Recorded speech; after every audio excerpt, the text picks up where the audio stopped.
कर पुड़ियों में रख रहा होता है, तब वो देखता है कि एक भयानक बड़े बड़े नाखूनों वाला हाथ पेड़ के पीछे से आकर उनकी बोरियों से मछलियाँ उठा रहा है। शाम की ऐसी बरसात की मौसम में गर्मा गर्म पकोड़े और मुरमुरा की मजा ही कुछ और है। जल्दी से पंचा काका की दुकान से पकोड़े खरीद के दोस्तों के पास जाता हूँ। वो लोग मेरे लिए इंतजार कर रहा होगा।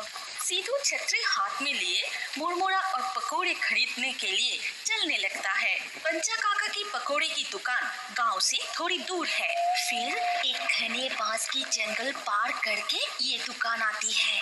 आसपास कोई घर भी नहीं है। पंचा काका एक झोपड़ी जैसी दुकान में पकोड़े बनाते हैं। अरे पंचा काका, मुझे 3 गर्मा गर्म पकोड़े देना और 3 पुड़ियों में मुरमुरा भी देना। और सुनो, कच्चे मिर्च भूलना मत। अरे काका, जल्दी दो। ठीक है दे रहा हूँ। इतनी जल्दी क्या है, अकेला ये सब संभाल नहीं पाता। पंचा काका एक पुड़िया में 3 पकोड़े और 3 पुड़ियों में मुरमुरा भरकर दे देते हैं। फिर सिद्धू पैसे चुकाकर छतरी हाथ में लिए बारिश में चलने लगता है। वो अपने मन में गुनगुनाते हुए उसी रास्ते से वापस जा रहा था, लेकिन जैसे ही वो बांस के जंगल के बीच वाली सड़क से जा रहा था, तभी उसे डर लगने लगता है। अरे बाप रे, इस बारिश में एक भी इंसान रास्ते पे नहीं है। ऊपर से ये बांस की जंगल इतना घना है कि लगता है सारे भूत, चुड़ैल, डायन और ब्रह्मदैत्य मुझे ही देख रहा है। अरे बाप रे। ओ सिद्धू डरते हुए आगे बढ़ने लगा। तभी उसे अचानक सड़क पर एक गिरा हुआ बांस दिखाई देता है। ये देख वो थोड़ा आश्चर्य हो गया। तभी वो डर के मारे कांपने लगता है। ये जरूर कोई भूत का जाल है। यहाँ कोई तूफान भी नहीं आया था, फिर भी ये बांस सड़क के ऊपर क्यों गिरा है? मुझे पता है, जैसे ही इस बांस को पार करने की कोशिश करूंगा, ये सीधा मुझे लेके ऊपर उठा देगा। सिद्धू समझ नहीं पाता कि उसे क्या सड़क पर जमा पानी में तैरते हुए गिरे हुए बांस के ऊपर से छलांग लगाकर फिर जमा हुए पानी में तैरते हुए अंधेरे में कहीं गायब हो जाती है। अरे वो मछली तो बांस के ऊपर से कूदकर निकल गई और कुछ भी नहीं हुआ। मैं भी जोर से कूदकर भागता हूँ। ये सोचकर सिद्धू भी एक छलांग लगाकर वो बांस को पार कर जाता है। फिर वो पीछे मुड़कर नहीं देखता। डर के मारे वो तेजी से दौड़ने लगता है और दौड़ते दौड़ते आखिरकार वो अपने दोस्तों के पास पहुँच ही जाते हैं। क्या रे, इतनी हाँफ क्यों रहा है? रास्ते में भूत देखा क्या? हमारे पास आ गया है, अब डरने की जरूरत नहीं। हम दोनों कब से तेरे इंतजार में यहाँ बैठे हैं। अरे नहीं, तुम लोगों के पास आने में देर हो रही थी, इसीलिए दौड़ के आया। बारिश के इस दिन तीनों दोस्त मचान पर बैठकर पकोड़े और मुरमुरा खाते हुए तरह तरह की बातें और गप्पे लड़ाने लगते हैं। तभी सिद्धू बांस के जंगल की उस मछली के बारे में बताता है। क्या इस बारिश में तालाब से मछलियाँ निकल रही है और तूने उसे देखकर पकड़ने की बजाय भाग के चला आया?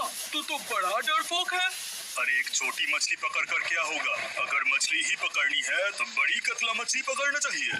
बड़ी मछली वो तो तालाब में रहती है और हमारे गांव में कोई ऐसा तालाब भी नहीं है जहाँ इतनी। वो चारा खाने लगती है। फिर पकड़े हुए मछलियों को अपने पीछे रखे हुए बोरी में डालते हैं।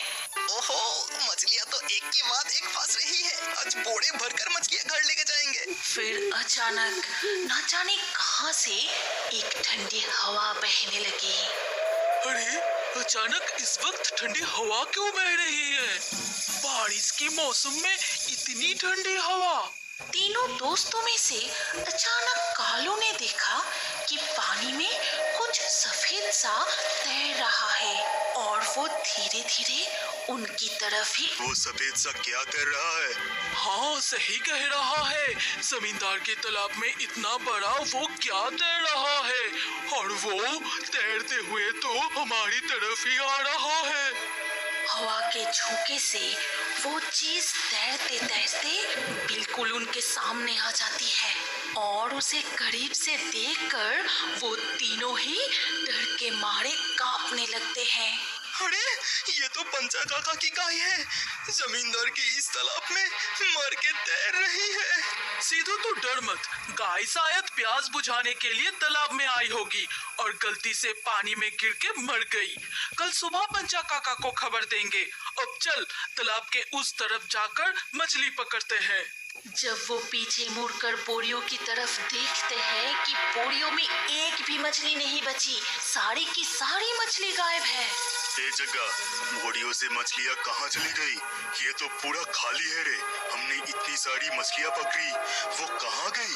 हमने तो बोरियों की तरफ ध्यान ही नहीं दिया। शायद मछलियाँ कूदकर वापस पानी में चली गई होगी। चल हम उस तरफ मछली पकड़ते हैं। और बहुत सारे मछलियाँ पकड़कर उन्हें पीछे रखी बोरियों में रखने लगते हैं। कुछ समय बाद जब सीधू मछली को कांटे से निकलकर बोरियों में रख रहा होता है, तब वो देखता है कि एक भयानक बड़े बड़े नाखूनों वाला हाथ पेड़ के पीछे से आकर उनकी बोरियों से मछलियाँ उठा रहा है। ये देखकर सीधू का गला सूख जाता है और वो डरते हुए धीरे से कालू को बुलाता है। उस पेड़ के पीछे लेके चली गई। क्या बकवास कर रहा है? बोरियों में तो सारी मछलियाँ है।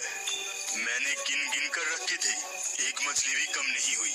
वो तुम्हारी मन की वहम है। ऐसी रात की अंधेरे में मछली चोरी करते वक्त ऐसा भ्रम होता है। तो मछली पकड़ने में ध्यान दे, ये बोरिया भरते ही हम लौट जाएंगे। ये कह के वो तीनों फिर से मछली पकड़ने में व्यस्त हो जाते हैं और कुछ देर बाद उनके पीछे की तरफ से एक भयानक दिखने वाली चुड़ैल निकल आती है। धीरे धीरे दबे पांव वो चुड़ैल उनके तरफ बढ़ने लगती है।